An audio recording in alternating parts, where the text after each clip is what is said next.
أعوذ بالله من الشيطان الرجيم.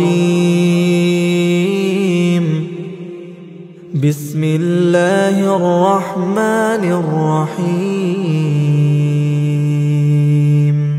والله جعل لكم من بيوتكم سكنا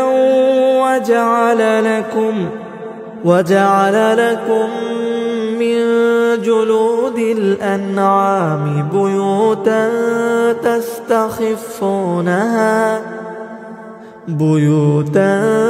تستخفونها يوم ظعنكم ويوم إقامتكم ومن أصوافها وأوبارها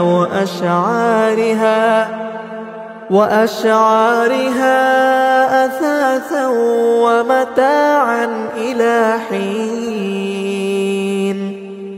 والله جعل لكم مما خلق ظلالا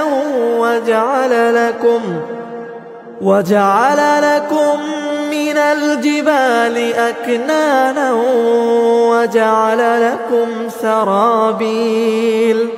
وجعل لكم سرابيل تقيكم الحر وسرابيل تقيكم بأسكم كذلك يتم نعمته عليكم لعلكم تسلمون.